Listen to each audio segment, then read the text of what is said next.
up, everyone? Sam Shaw here, founder of Wall Street Mastermind. Excited to be back today with another client interview for you guys. And today I'm excited to have Peter on with us.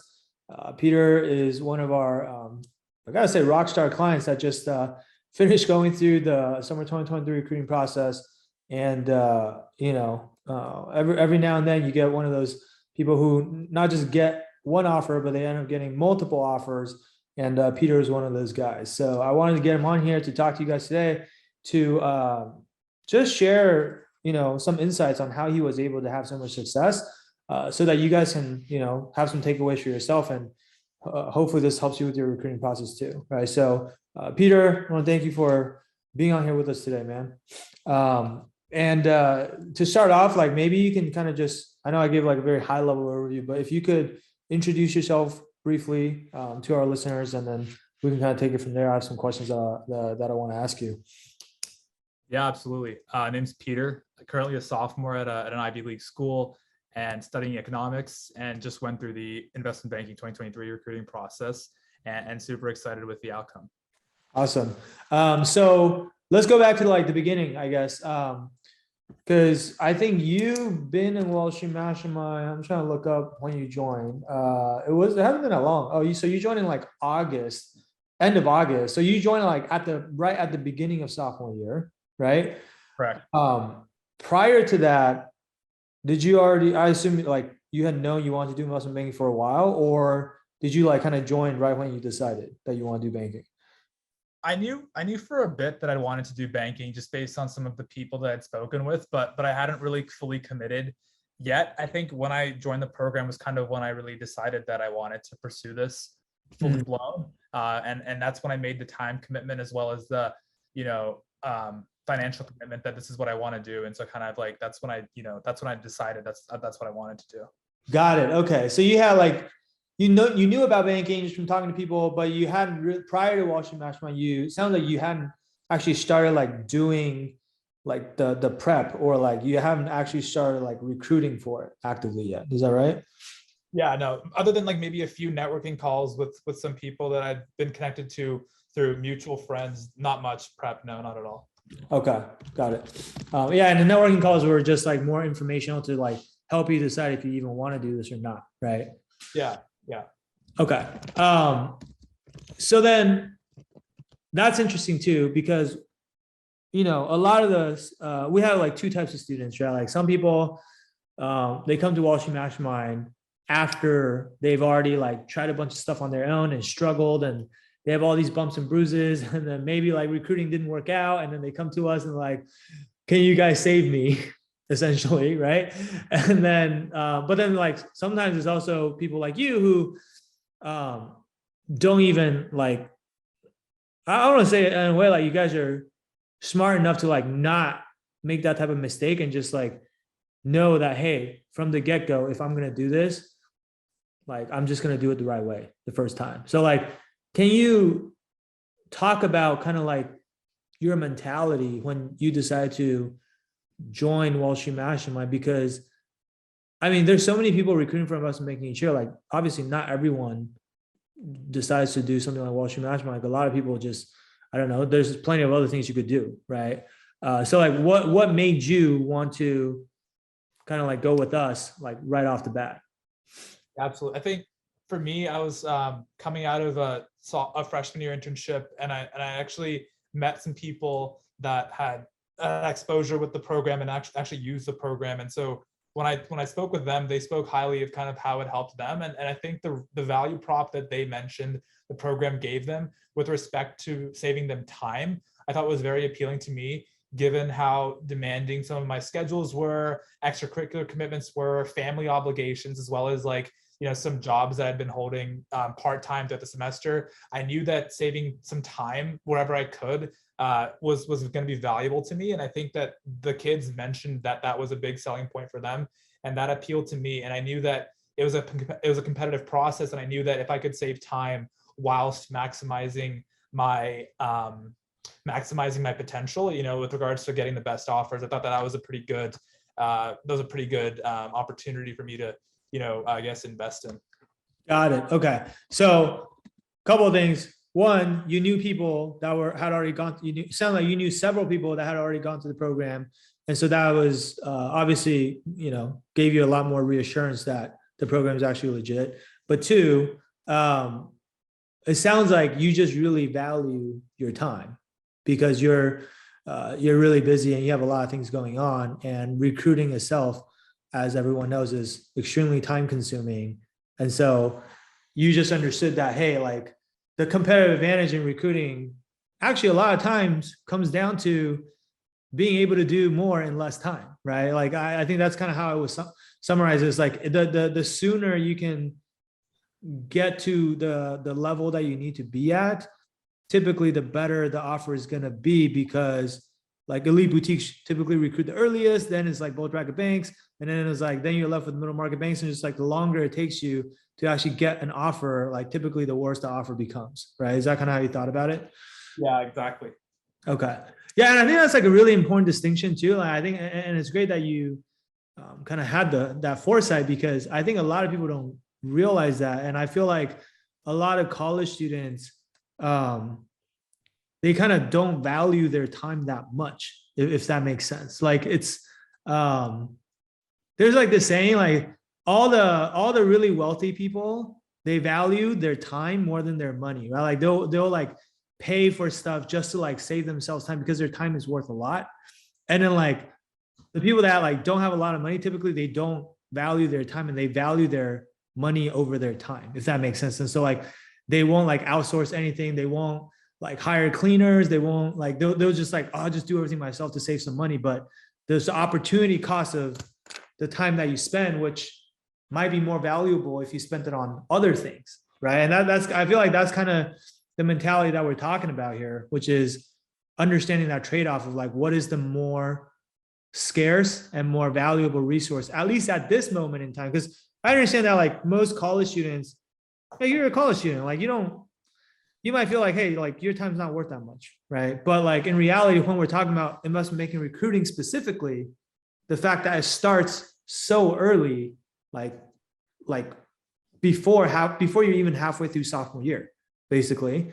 And then the fact that like a lot of these firms pretty much open applications and they're done interviewing in the span of like 1 to 2 months. It's like if you miss that window, then it's gone, right? That's what actually makes your time really, really valuable, at least in the lead up to that time. Like if you start, because you start with us late August, and then like recruiting started pretty much what in like if I remember correctly, it was like end of last, like Q4. It was Q4 of 2021, right? So it was only like 2 or 3 months before applications started opening up for you. Does that sound about right? Are you saying recruiting for summer 2023? Yeah. Right, because like it's for summer 2023, the applications for some of the earliest banks open up in like Q4 of 2021. Oh yeah, like RBC and them. Yeah.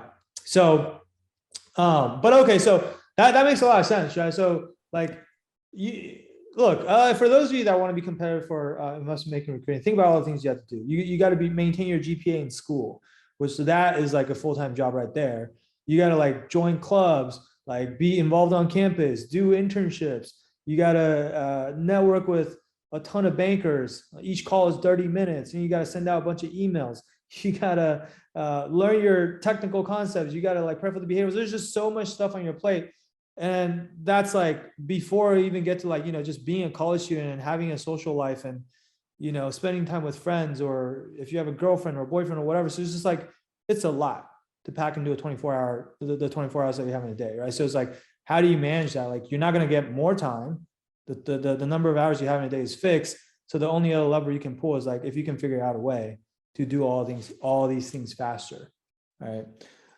So then coming back to you, Peter, so once you join in late August, like you finished recruiting, I was saying like April, right? Does that sound right? Yeah.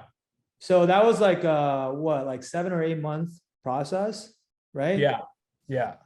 Walk us through like that 7 to 8 month journey. Like what was that like for you? And like what were the things that you were doing once you were in Wall Street Mastermind? And like what did you find to be the most helpful, I guess? Yeah. I'd say retrospectively, I probably didn't start early enough. I started a little bit later. I joined the program and got exposed to the resources pretty early. So in August, like you mentioned, but I would say that I didn't really start fully utilizing the resources until like December, January, maybe even February to March, fully utilizing them. So like I, for example, started networking heavily during spring break, which was like March for me. And I didn't do it prior to them, which I think was a mistake retrospectively. I think I should have started a little bit earlier.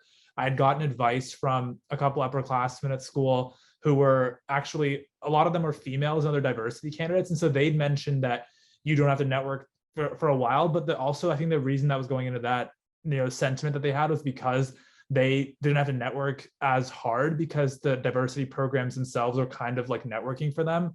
And so I think that they basically kind of made me have a little bit of a flawed like perspective going in. And so I think when I realized that, I kind of really jumped on the bandwagon and started networking really heavily during spring break. But I'd say that everything that the program provides, and also just like in terms of like recruiting in general, you can really learn it in like a couple weeks to like even like a couple days if you really want to get a crash course. But I think it can be packed into a short time frame if you wanted to. And I think that I realized that because once you get that interview request or that interview invitation, that's when like everything becomes very basically like urgent, and then you as a person start to prioritize it more. So I think that that was helpful for me in that when I got that initial interview invitation in like early March, I knew I wasn't ready. And so that's when I really started going through a lot of the resources that the program provides, and also kind of starting to leverage all my other resources as quickly as I could. And so I think the way that the program was helpful was that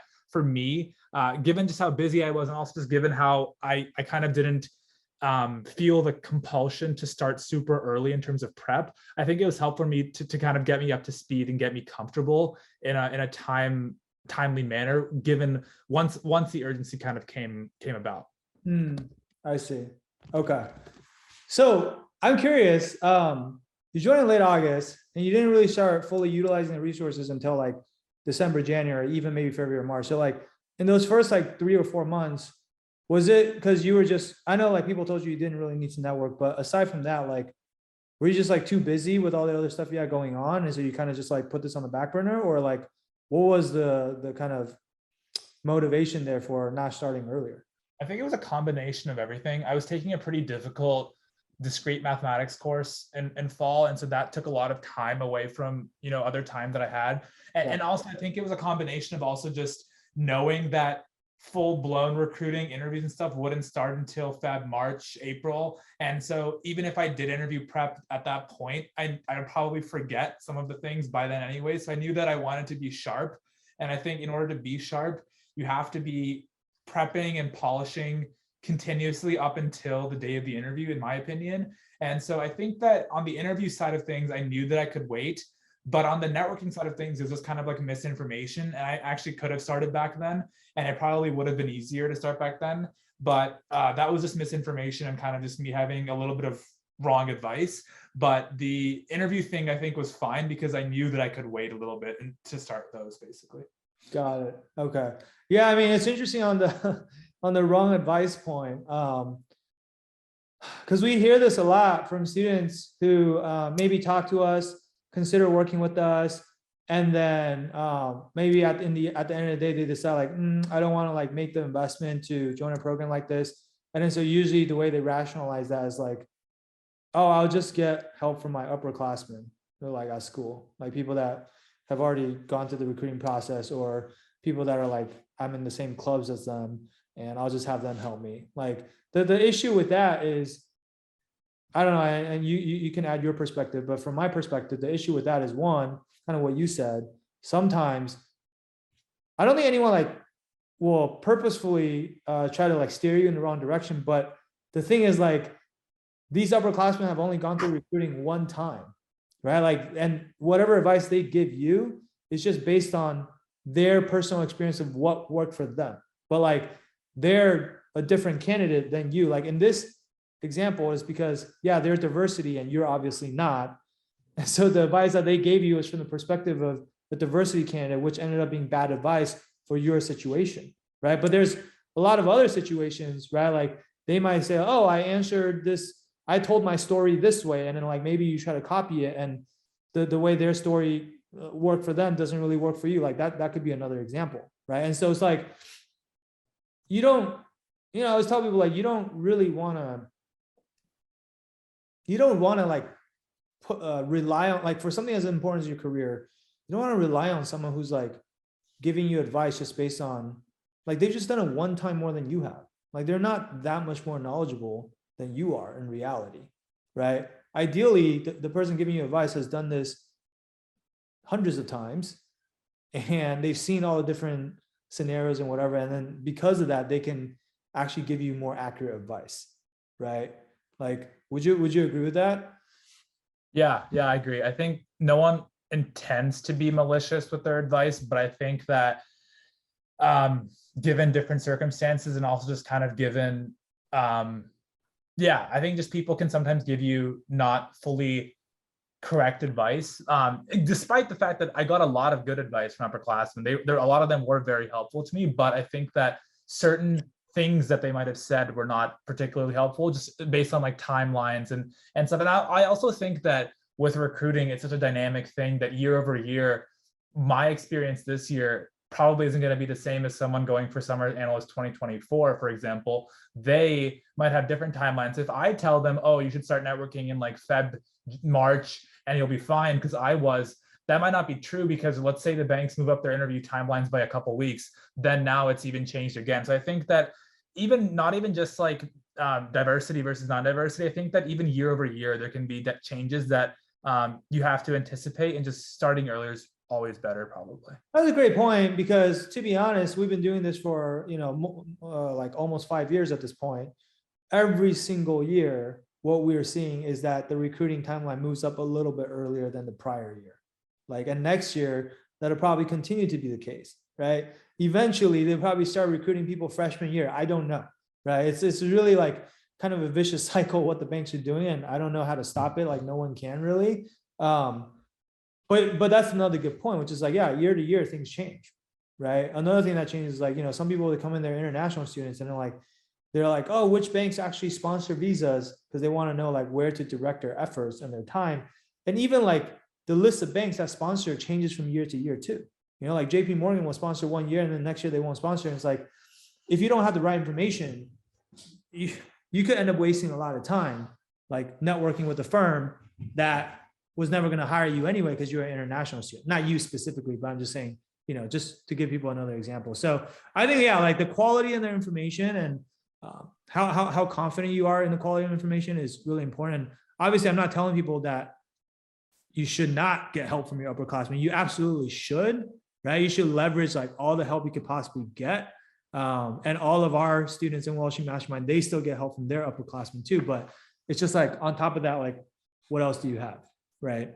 I think the other thing too is like, I don't know, you tell me, but this is what our other students have told us, which is, of course, you can always ask upperclassmen for help, but I don't know, most upperclassmen, like they might spend 30 minutes tops talking to you, an hour, right? Maybe they'll do a mock interview with you or something, or I don't know, but like in reality, like most people aren't going to spend a ton of time helping you get a job, because they already got their job. This is not like, no one wants to go through recruiting again on someone else's behalf, right? So like the level of support that you can get with people that don't have that much skin in the game, I think ultimately is going to be limited, right? Does that kind of like match your experience, or like what would you say? Yeah, no, I think that's fair. I think it varies person to person in terms of like upperclassmen to upperclassmen. I think that some individuals that I had closer relationships with, just because they were closer friends, they might be willing to go more out of their way to help you and spend more time with you, doing mocks, being more responsive to messages.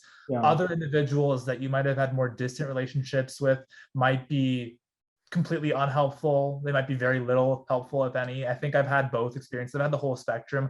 I was fortunate enough to have a couple upperclassmen that were very nice to me and very close, and so they were much more open to helping. But I've also had some individuals that were not as open to helping, and frankly were actually surprisingly unhelpful when I reached out. Some of them actually work at banks now. Like one of them that I knew worked at a bank, and he was helpful to me freshman year. Reached out to him again, and he actually just never responded to my emails.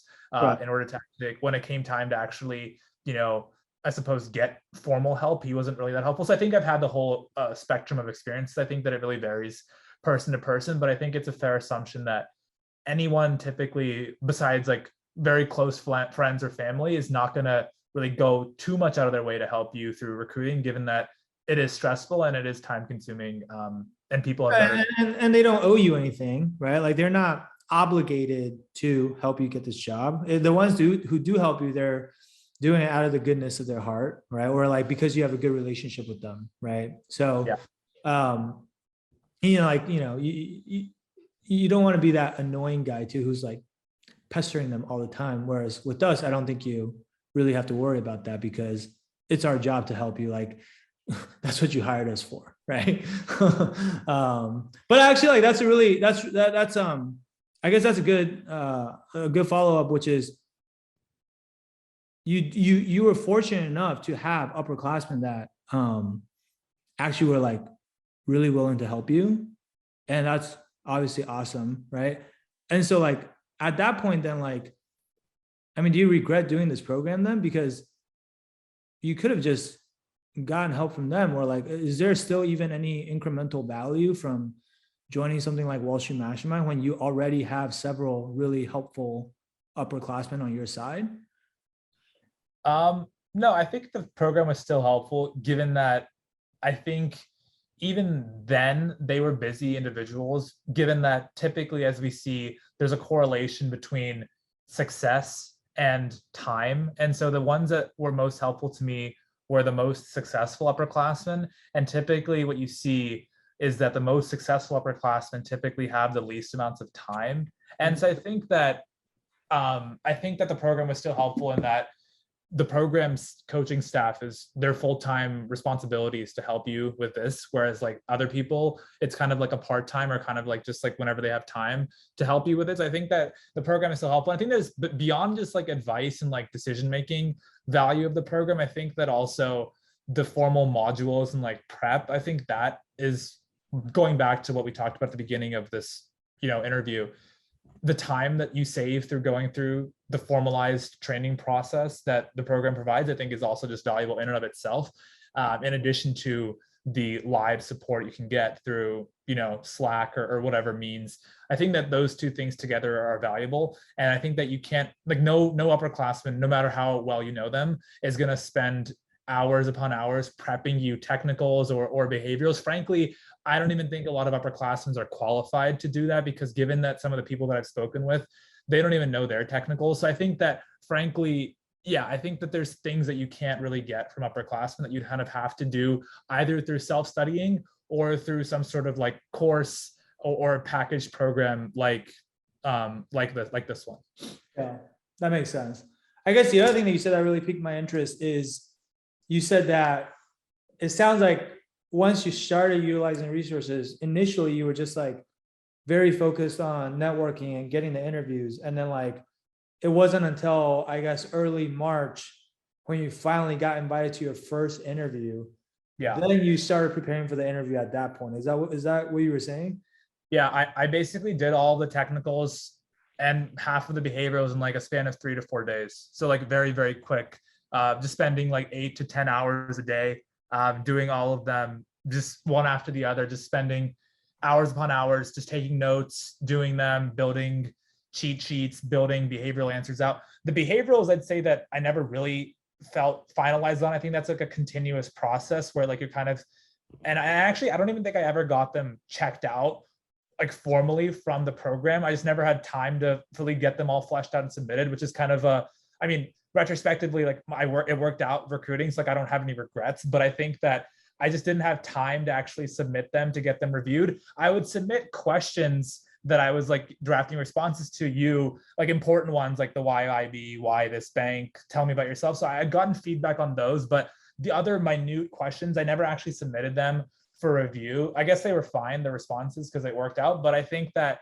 for the technicals, yes. Like I spent like a couple days just doing them nonstop, getting through them. And then behaviorals, I watched a lot of the example videos and some of the early on kind of high level important questions. Like the first, I guess, the big ones like the YIB, blah, blah, blah. Like those ones I kind of got down, nailed pretty good. And then like the rest of them, I just didn't really even get reviewed. But I think that if I would have, it would have been in that time frame as well. Yeah. Yeah, I think what is for people that are not in program and don't know what you're talking about, like the context is typically what you would do is you would draft out all of your behavior answers and then you would submit it to our team and then we would like actually review them for you and go in and edit every single answer and make it just like super polished.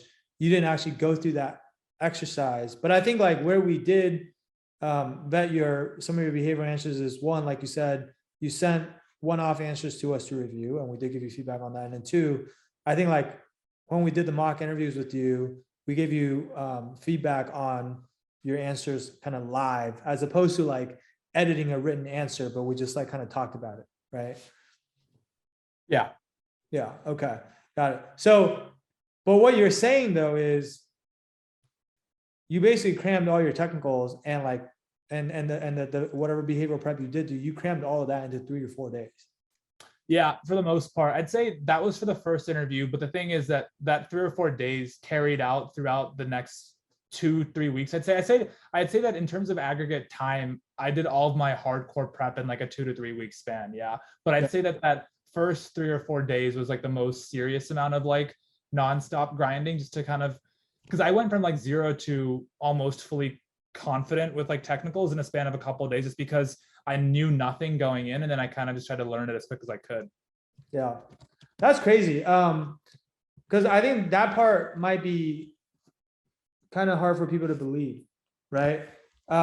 Because I don't know, typically what most people are doing is you're probably like reading the, I don't know, 400 questions guide or Wall Street Oasis guide or Breaking the Wall Street guides, or God forbid, some people do like financial modeling courses, which in my opinion are like the biggest waste of time because they don't ask you to actually do any modeling in these interviews, as you now know, right? But typically people are like reading and memorizing these guides, and there's just no way that you can go through all of that and actually like understand everything in 2 to 3 days, even if you wanted to, right?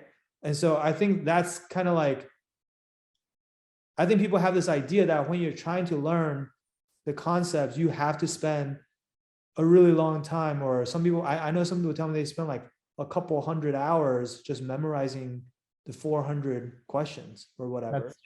I completely disagree with that strategy. And I think that a reason why I had as much success as I did with technicals is because I understood the concepts very well. And this was stemming from not only doing the program, but also like trying to take relevant courses in college. I think that when I had that backbone developed through college, granted it was semesters back, so like I didn't remember it all, but I think doing that as opposed to trying to memorize a guide is what really sets you apart, because you can then mold your understanding of specific concepts to any sort of situation or question that they ask you. Whereas if someone's memorized the guide, sure, in like 80 to 90% of situations, they'll be able to answer the questions because it'll probably just be some delta away from the textbook question. But sometimes these banks do something creative that you just kind of wouldn't understand if you don't understand the concepts. And I think that speaking with even some of the coaches or like some of the past clients and the program, I really understood, and even just doing like my own research on like Wall Street Oasis and like just Google about what, like for example, what truly is enterprise value. I think people just know, oh, it's, equity value plus net debt. Like, yeah, sure. But like, that's not really actually what enterprise value is. And I think that that's what people don't understand. And that's what screws them up in interviews, is that even when I'm doing a mock interview with a friend, I'll ask them what enterprise value is. And like 9 out of 10 people don't even know what it actually is beyond just a formula that like the guides prescribe. And I think that's important, is to like really understand concepts, because if you do that, then the interviewers themselves will be impressed with how good your conceptual understanding is. And then they might not even like grill you as hard as they would grill someone that doesn't understand the concepts. Yeah, and I mean, on that point, like, because I know you interview with both elite boutiques and bulge bracket banks, like I would say, especially the elite boutiques, they like to get pretty crazy with some of the technical questions they ask. Like they don't ask like the textbook questions that you find straight out of the guides, right? Like they're asking you a lot of like much harder questions that actually like really require you to, like you said, truly understand the concept and be able to apply it to kind of like brand new questions that you've never seen before, essentially like things that you can't even really prep for, right? Would you say that's consistent with your experience? Exactly. Definitely. I think three of the banks that I have offers from applies to fully. And the last one, actually, the one that I, funny enough, ended up signing, not very technical, but that's because some of the bulge brackets aren't known to be very technical. But I would say that even some of the bulge bracket specific groups are very technical. So I would say that, yeah, like, I think it depends on the group you're interviewing for, as well as like the type of bank. So I would say that, yeah, boutiques definitely lean more in terms of like the intricacy of the technicals. Yeah, yeah, absolutely. So I know we're running up on time here, but I guess if we just kind of all of this has been super insightful and helpful, by the way. So thank you. But if we kind of just fast forward to the end here, so it sounds like you got, based on what you just said, you got 4 offers. Is that right? Yeah. Okay. Yeah. Can we tell people where you got offers from? Yeah, definitely. So I got offers from 2 bulge brackets and 2 elite boutiques. Received super days and interview requests from a lot of other firms in the bulge bracket, elite boutique and middle market range, but declined all of those after receiving offers from banks that I had higher on my priority list. But in terms of offers, the offers that I got were Greenhill and Co., Prella Weinberg Partners, Bank of America, and Morgan Stanley. Okay, got it. Pretty tough to pick out of that group. I mean, it's a great problem to have. Obviously, like, I feel like you can't really go wrong with any of them. But where did you ultimately end up deciding on? Yeah, Morgan Stanley. Okay, yeah, that's kind of the expected answer, right?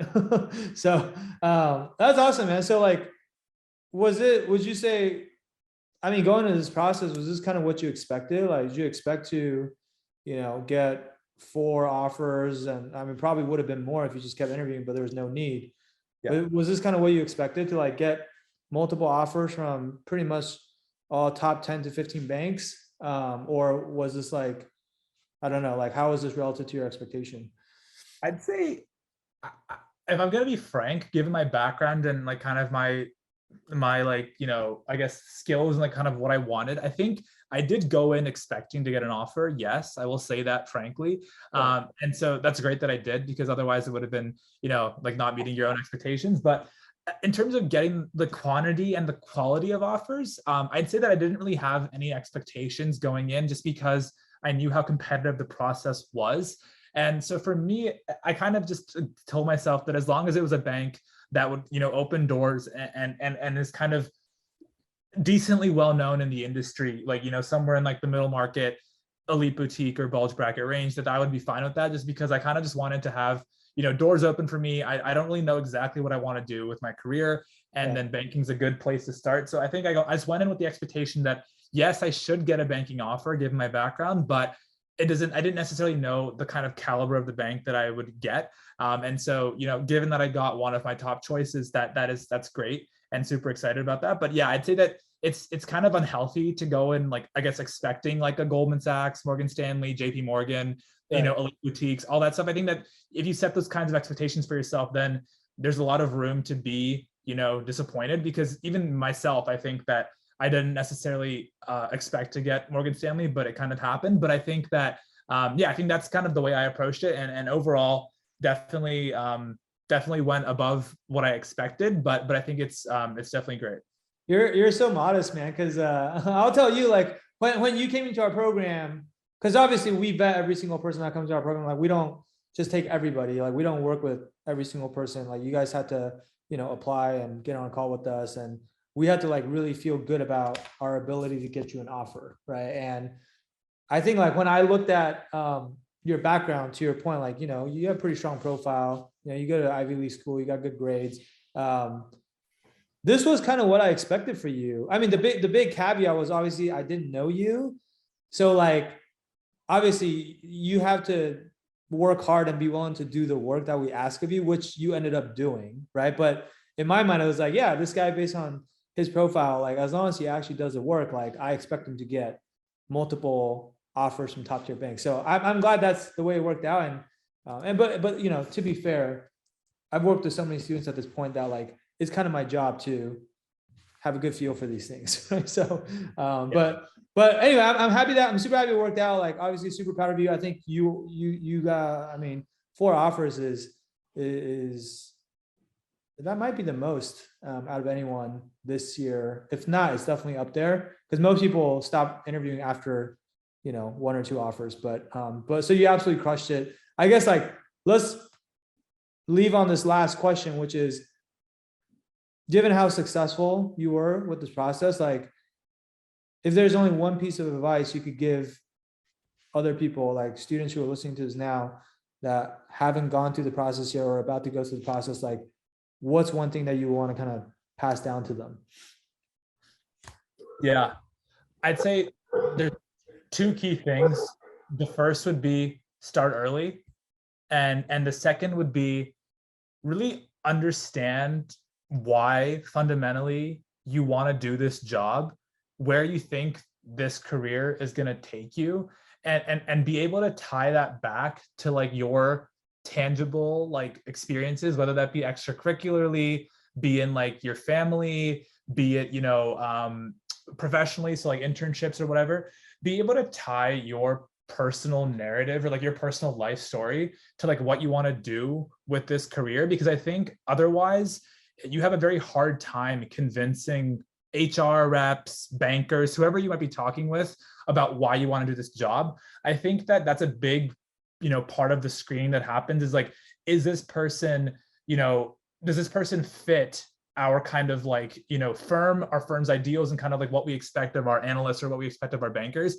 And if you don't meet that check mark of like fit, then you're probably not going to get the offer, no matter how smart or technically qualified you are. I think that the saying is true in that technicals are kind of like a checkbox. If you impress them, great, you'll probably have a positive look in terms of like they won't like ding you immediately. But I think behaviorals and kind of how you converse with people is what really gets you the offer and kind of seals the deal. And so I think when I really figured out, and I think this came over time, like even just doing interviews and actually like going through processes, I think it was like the best form of practice beyond mock interviews. But I think you kind of just start to realize that you can be less robotic and less put together in interviews and still do just as well by just being genuine about like, hey, like this is why I want to do this. This is why I think I'm the best person to do this for you. And if you're just very upfront and straight up with these bankers, obviously don't be like unprofessional, right? Like be professional, because that's like an immediate turn off if you're not, but like be professional. But I think being a little bit more raw and like just explaining why you want to do it, I think that can be pretty compelling given just how many people these bankers are talking with. I think that if you kind of come off that way and as someone that they can kind of talk to, not about finance and just kind of about life, I think that's really valuable, and that's really important advice that I kind of just got from other people, but also just kind of learned throughout the process, was that when I kind of started getting more offers, becoming more confident about my ability to navigate this process and navigate like, I guess, professional recruiting and also just like the professional world, I think that's when I started performing better. So I'd say that my performance in interviews grew with every interview that I did, which is pretty, I guess it's pretty reasonable. That like after I got, for example, my first offer, getting my second offer was just that much easier, because I could not only leverage the first offer and like speak about that offer in interviews and talk about maybe why firm B is a better fit for me than firm A. I think all of these things just add credibility and add good context to you as a person. So I think that that's kind of the advice that I'd give, is just really nail down your why. Yeah, that's great advice, man. I mean, everything you said is absolutely on point. So I don't have anything to add to that. I agree 100%. So guys, if you're still listening to this and, maybe you're going through the process or you're about to go through the process, maybe you're also, very high achieving candidate and you're very busy, you got a lot going on and you have high expectations for yourself, you value your time and you want to get the best outcome, then I would encourage you to reach out to us. Just talk to our team. you don't have to decide whether you're going to work with us or not right now, but like you can talk to us first, help us learn a bit about your situation. And then you can also ask us whatever questions you want to ask us. And then like, depending on, you know, what it is that you need help with and what your goals are and how much time you have left. If we feel like we're a good fit to help you, we're happy to walk you through what the exact game plan will look like and how we can help you get to, you know, the outcome that you want. Or if we don't feel like we're the best fit to help you, because we can't work with everybody, to be honest, at a minimum, we'll give you some advice on what we think you could do on your own, even with our help, right? And so either way, like this call is free and you can, you know, walk away with something that's actionable that you can implement on your own or with our help, right? So if you're interested in doing that, you can go to www.wallstreetmastermind.com/apply. The street is abbreviated to ST, so it's wallstmastermind.com/apply. And you know, we look forward to just talking to you and helping you out in whatever way we can. All right. So with that said, Peter, I want to thank you so much for talking to us today, spending all this time, giving really, really detailed responses to, and just like sharing insights on how you were able to get so many offers. And I think this will help a lot of other people too with their own processes. So congratulations again. And obviously MS is an amazing firm. I might be biased, but I look forward to seeing all the success that you have there over the summer and, you know, hopefully beyond, even during full time as well. So Yeah, happy to help. Happy to help. Awesome, man. All right, guys, we're going to wrap it up here. And thank you guys for tuning in. We'll be back with more of these for you guys in the near future. And until next time. All right.